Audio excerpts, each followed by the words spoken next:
አሁን አዲስ የተመረጡት የምርጫ ቦርድ ኃላፊ እሳቸውም እንደምናውቀው የፖለቲካ ፓርቲ አባል የነበሩ ሰብሳቢም የነበሩ ናቸው። ገለልተኝነታቸው ላይ አሁንም ጥያቄ ይነሳል። ከዛ አንጻር እስቲ አንተ እይታም ይሄን በጣም መጠንቀቅ አለባቸው። ከዚህ በፊት በተሄደው መንገድ ብቻ ሳይሆን አዲስ የምንሄድበትም አካሄድ አንድ ሰው ገለልተኛ ነው ብለን ስለምንወደው ሁላችን የምንወደው ሰው ስለሆነ ብቻ ዝም ብለን ማስቀመጥ የለብንም። ምርጫ ማለት የፓርቲዎች ገበያ ማለት ነው። የፓርቲዎች ገበያ ነው፣ የህዝብ አይደለም። በነገራችን ላይ ምርጫ ማለት የፓርቲዎች ኮንትራት ነው። የምርጫ ህግ ማለት ፓርቲዎች የሚስማሙበት በዚህ ነው የምንገዛዛው። ይሄ ነው ኮንትራታችን፣ ኮንትራት ቢትዊን ፖለቲካል ፓርቲስ። ስለዚህ መጀመሪያ መሆን የነበረበት ስህተት ፈጽሟል ጠቅላይ ሚኒስትሩ በዚህ ጉዳይ ላይ ዝም ብሎ ይከራከራሉ እንጂ አክሴፕት ማድረግ መቻል አለባቸው። ትልቅ ስህተት ነው የፈጸሙት። መጀመሪያ የምርጫ ህጉ አሁን ያለው የምርጫ ህግ አያስኬድም፣ ችግሮች አሉበት። አንደኛ በኢህአዴግ የተሰራ ህግ ነው፣ ፓርቲዎች የተሳትፎበት የደረገ አይደለም። ስለዚህ በደንብ ሁሉም ፓርቲዎች ቁጭ ብለውበት ተደራድረውበት ተከራክረውበት የሚስማሙበት የምርጫ ህግ መውጣት አለበት። አሁን እያደረጉት ያለ በኤክስፐርቶች የሚሰሩ ስራ አለ፣ ጥሩ ነው። ግን ኤክስፐርቶቹ እንደ አማካሪ ነው መሆን ያለባቸው። ለፖለቲካል ፓርቲዎቹ እንደ አማካሪ እንጂ እንደ ወሳኝ አይደለም። ባለቤቶቹ ፖለቲካል ፓርቲዎቹ መሆን አለባቸው። ፖለቲካል ፓርቲዎች ጊዜ ወስደው ተደራድረው ተከራክረው ይሄ ህግ ያስማማናል፣ በዚህ ህግ መሰረት ተወዳድረን የሚወጣው ውጤት እንቀበላለን ብለው ሊፈረሙ ይገባል። እንዳውም አሁን እነሱ ሪኮሜንድ እያደረጉ ያሉት አሁን ባለው ህግ መሰረት ጠቅላይ ሚኒስትሩ የምርጫ ቦርድ ሰዎችን አምጥቶ ለምክክርና ለስምምነት ለፖለቲካል ፓርቲዎች ያቀርባሉ፣ ከዛ በኋላ ወደ ፓርላማ ያቀርባሉ ነው። ጠቅላይ ሚኒስትሩ ይህንንም አላደረጉትም። በደግ አደረጉ። አንድ ሰው ህዝቡ ይስማማበታል ብለው ያሰቡት ሰው በህግ አድርገው ሌላውን ሳያወያዩ ነው። ወደ የተወሰኑ ግለሰቦችን ሊያወያዩ ይችላሉ፣ ግን ፓርቲዎችን አያወያዩም። ኮንሰልቴሽን ፎረም ነው የሚለው አሁን የሚለው ህግ ራሱ ኮንሰልቴሽን ፎረም። አንድን ሰው ኢንፎርም ማድረግ ሳይሆን ኢትስ ኖት ኢንፎርሚንግ፣ ኮንሰልቴሽን እና ኮንሰንሰስ ቢልዲንግ ፎረም ነው የተባለው። አሁን የድራፍት የተደረገው ህግ ደግሞ ነው የሚለው መጀመሪያ እንዳውም የፖለቲካል ፓርቲዎች ይሰበሰቡና እነዚህ ሰዎች ቢዳኙን ይሄንን ምርጫ ልንስማማበት እንችላለን፣ ያስማሙናል። ይሄን ሲያደርጉ እንግዲህ ግማሹን ከቀኝ ግማሹን ከግራ የሚሆኑ ሰዎችን ነው የሚያመጡት። ባላንስ ሊያደርጉልን ይደራደራሉ። ለምሳሌ ከቀኙ ሳይድ ያሉት ሰዎች አንድ ሰው ሲያቀርቡ እሱን ባላንስ ለማድረግ ደግሞ ከግራ በኩል ያሉት የሚያቀርቡት ሁኔታ አለ። 9 ሰዎች ላይ ይስማሙና እነኛን 9ኙን ለጠቅላይ ሚኒስትሩ ያቀርባሉ። እነኚህ 9 ሰዎች ምርጫውን ቢያስተዳድሩ ምርጫ ገለልተኛ ይሆናሉ፣ ባላንስድ ይሆናሉ ብለው ስለሚያስቡ ለጠቅላይ ሚኒስትሩ ያቀርባሉ። ጠቅላይ ሚኒስትሩ ገምግመው ከፖለቲካል ፓርቲዎች ጋር አስፈላጊ ከሆነ ተወያይተው ለፓርላማ ያቀርቡና ፓርላማ ያጸድቀዋል።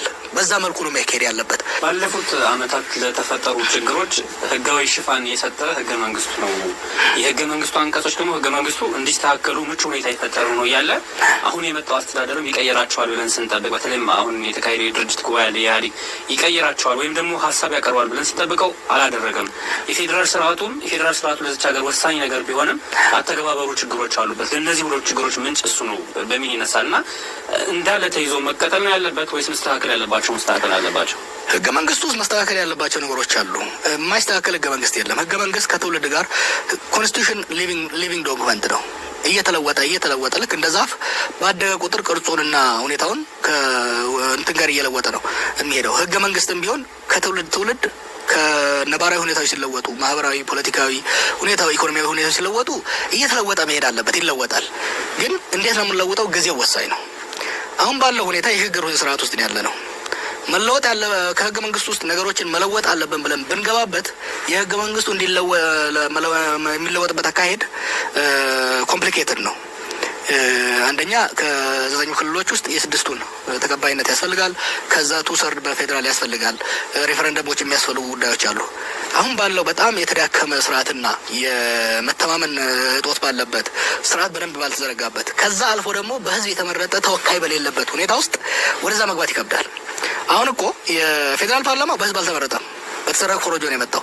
የክልሎች ፓርላማም በአንድ ፓርቲ ነው የተያዙት፣ በተሰረቀ ምርጫ ነው የመጡት። ስለዚህ ለውጡን ራሱ ይለወጥ የምንላቸው አንቀጾች ውስጥ ራሱ ቢገቡ የህዝብ ውክልና ስለሌላቸው እነዛ ለውጦች ሊያስማሙን አይችሉም። የህዝብ ውክልና ስለሌላቸው እነዛ ለውጦች ሊያስማሙን አይችሉም። ህገ መንግስቱን መንካታውን የበለጠ መከፋፈልና የበለጠ ፖላራይዜሽንን ነው የሚፈጥረው በሀገሪቷ ውስጥ። ለዚህ አንጻር ነው አሁን ደጋግሜ ስለ ህገ መንግስቱን አትንኩት የምለው። ህገ መንግስቱ ውስጥ የሚነካ ነገር የለም፣ ለዘላለም ይቆይ ማለት አይደለም። መጀመሪያ የህዝብ ውክልና ያላቸው ሰዎች ይመረጡ ነው። አንዱ ችግር ይሄ ህገ መንግስቱ እኮ ችግሩ የተፈጠረው ህገ መንግስቱን መለስ ዜናዊና የራሱ ፓርቲ ናቸው የተፈጠፉት። ያርለም ለትልቁ ኮምፕሌንት የህዝብ ውክልና የሌላቸው ሰዎች ናቸው። አማራ ክልል ሲሄድ አሁን የተነሳው ጥያቄ ምንድን ነው? የኛ ህዝብ አልተወከለም ነበረ ሌሎች ናቸው ተስማምተው እንትን ያደረጉት የሚሉ እንትን አለ። በማናውቀው ህገ መንግስት ነው እየተዳደርን ያለ ነው። ትክክለኛ ኮምፕሌንት ነው። አሁንም ደግሞ በማናውቀው ውስጥ እንዳንተካው ነው። ስለዚህ ምንድነው ያለ ማድረግ ያለብን? የህዝብ እንደራሴዎችን እንምረጥ፣ የህዝብ ተወካዮችን እንምረጥ። ከዛ እነኛ የህዝብ ተወካዮች ተደራድረው ተከራክረው ህገ መንግስቱን መሻሻል ያለበት ነገር ላይ ወደ ማሻሻል ይግቡበት። ያ ካልሆነ ችግር ይፈጠራል። አሁን በመንግስት ደረጃ አንድ የሚነሳ ነገር አለ።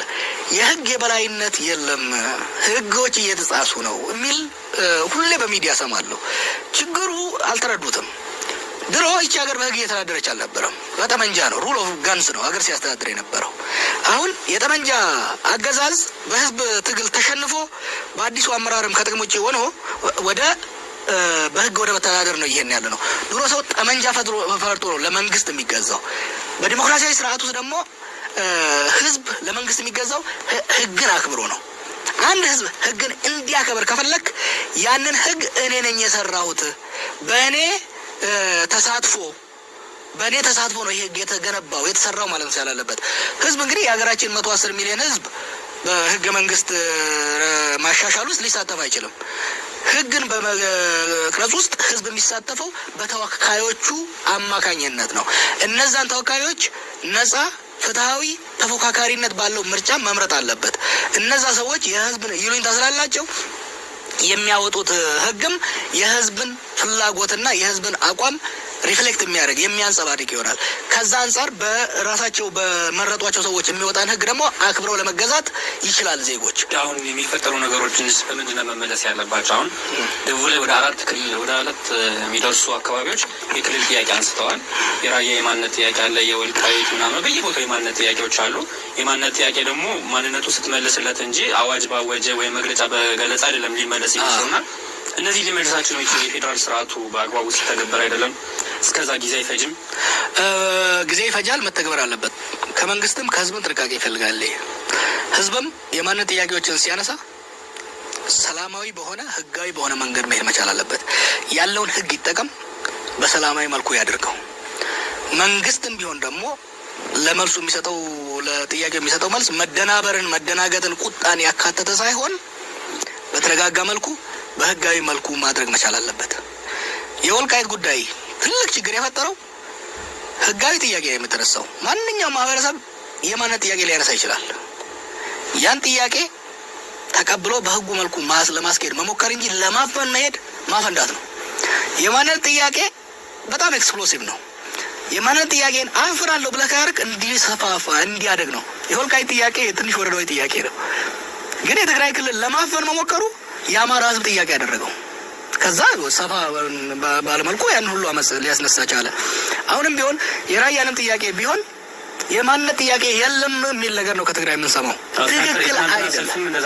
ትክክል አይደለም። በቃ አንድ አካባቢ ላይ 10-20 ሰዎችም ያንሱ ጥያቄው ያ ጥያቄ የለም ብለህ ከመካድ ይልቅ እስቲ እንየው። የለም አለንን የሚወስነው የፍርድ ሂደቱ የህግ ሂደቱ እንጂ የፓርቲ ኤግዚኪቲቭ አይደለም፣ የህዝብ ሰልፍ አይደለም። የማንነት ጥያቄ ብሎ ያቀረበው ሰው ወደ ፍርድ ያቀርበው፣ ወደ ህግ ያቀርበው፣ የህግ በስርዓቱን ተከትሎ አይ የማንነት ጥያቄ የለህም የሚለውን አካሉ ይወስን፣ የፌዴራል አካሉ ይወስን፣ አለ ካለም ይወስንለት። በዛ ነው መሄድ ያለብን። በረው እየተነሱ ያሉ ጥያቄዎችን በጣም በጥንቃቄ ማየት አለብን። አንደኛ የራስ ማስተዳደር ጥያቄዎች ናቸው የተነሱ ያሉት። ጥያቄውን የሚያነሱ ሰዎችም በሰከነ መልኩ በረገበ መልኩ ያንሱት። አሁን እንደምናየው በስምምነት ነው የተነሳ ያለው። ህዝቡ ጥያቄ ያነሳል፣ የዞኑ አስተዳደሮችም የዞኑ ምክር ቤት እያጸደቀው ነው ያለው። ጥሩ ይመስለኛል እሱ። ይሄን ስናደርግ ግን ለምሳሌ ለሲዳማ ወንድሞቻችን ስመክር የነበረው ምንድን ነው የራሳችንን ብቻ ሳይሆን ከጎናችን ያለው ማህበረሰብ ጋርም ስንለያይ ራሱ መቼም እኮ እንደው አንድ ዞን ወደ ክልል አደገና ተገንጥሎ ከዛ አካባቢ አይሄድም። ማህበራዊ ቁርኝነቱ፣ ፖለቲካ ቁርኝነቱ፣ ጂኦግራፊክ ትስስሩ ከጎረቤቱ ጋር ይቀጥላል። ስለዚህ የክልል ጥያቄም ስናነሳ ቪሳቪስ እንዳይሆን፣ ሌላውን ለመግፋት እንዳይሆን፣ ሌላውን ማስረዳት ኢንፋክት ፌዴራልን ከማስረዳት ይልቅ ከጎረቤቱ ያለውን ዞን ከጎረቤቱ ያለውን ወረዳ ክልል እንፈልጋለን። የምንፈልገው ለዚህ ነው።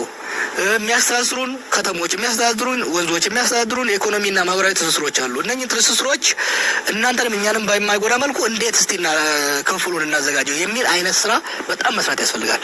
ለኔ አሁን የሲዳማ የክልል ጥያቄ ወላይታ ማሳመን አለበት። ከወላይታ ጋር አሁን የጀመሩት ስለ በጣም አስፈላጊ ነው። በመቀራረብና በመወያየት በመደራደር ምክንያቱም ፍቺ አይደለም እኮ ትንሽ ነው። ዲቮርስ አድርጋ ተገንጥለ ሌላ ሀገር እኮ ይሆን አይደለም። እዛ አንድ ክልል ነው። ነገም ቢሆን የወላይታን ኢኮኖሚና ማህበራዊ እንቅስቃሴ ሩቅ ካለው ክልል ወይም ደግሞ እዚህ ከተቀመጠው ፊንፊኔ ከተቀመጠው አስተዳደር ይልቅ ከጎረቤቱ ያለው ዞን ነው የሚወስነው። መንገዶች ያስተሳስሩናል፣ ኢኮኖሚው ያስተሳስረናል፣ ሁሉ ነገር። ስለዚህ እነዚህ የክልል መስረታ ሂደቶች አንደኛ እንደ ትልቅ ስጋት መታየት የለባቸውም። ሀገር እንደማፍረስ ማለት መታየት የለባቸውም። ግን ትልቁ በተለይ ይሄንን የክልል ጉዳይ የሚገፉ ሰዎች ትልቅ የማሳመን ስራ ከጎረቤቶቻቸው ጋር መስራት አለባቸው። ስጋት ያለው አሁን ኢትዮጵያ በቃ አሁን ደቡብ ወደ 8 የዞን ጥያቄ ተነስቷል፣ ልትበታተን ነው ምናምን የሚባል ነገር አለ። ኖ ህንድ በ9 ነው ምናምን ክልሎች ነው የጀመረችው። ወደ 30 ምናምን ደርሰዋል። አሁን ጥያቄው በመጣ ቁጥር እያስተናገዱት ሰላማዊ በሆነ መልኩ እያስተናገዱት ነው የሄዱት። የህንድ አንድነት አልፈረሰም። የክልሎችም መለያየት ከፍተኛ የህዝብ ግጭት አላመጣም። በደቡብ ውስጥ የሚነሱትን የአስተዳደራዊ ጥያቄዎች አንደኛ እንደ ትልቅ ፍራቻ እናያቸው። ጥያቄውን የሚያነሱትም ቡድኖች ደግሞ ክልልን ማግኘት እንደ ትልቅ ነገርም ህጋን ነው ማየት የለባቸውም። ዲሞክራሲ ከሌለ፣ እውነተኛ ፌዴራል ሲስተም ከሌለ፣ ራስን በራስ ማስተዳደር የሚችልና በሀገር ደረጃ ደግሞ ያለውን ስልጣንና ሀብት ፍትሃዊ በሆነ መልኩ የሚያከፋፍል ስርዓት ከሌለ ክልልን ያስክና ምንም ጥቅም የለውም። ኦሮሚያ፣ አማራ ላለፉት 27 ዓመታት ክልል ነበራቸው። ምንም አልሰራልንም። ራስን ለመኮፈስ ካልሆነ በስተቀር በራሱ ምንም የሰራው ነገር የለም። ምክንያቱም ክልል ተሰጠን፣ ስልጣንና ሀብት ግን በተወሰነ ቡድን መካከል በተማከለና ሴንትራላይዝ በሆነ መልኩ ቀጠለ። ያ ስራ ጥያቄውን የራስን በራስ የማስተዳደር ጥያቄን ለጊዜው አድበሰበሰ እንጂ ፋይናሊ ገንፍሎ እንዲወጣ ነው ያደረገው። እና ጥያቄውንም ስናነሳ መፍትሄም ስናነሳ ባናጋግለው ኤግዛጅሬት ባናደርገውና በተረጋጋ ሰላማዊ በሆነ መልኩ ብናደርገው የተሻለ ይመስላል።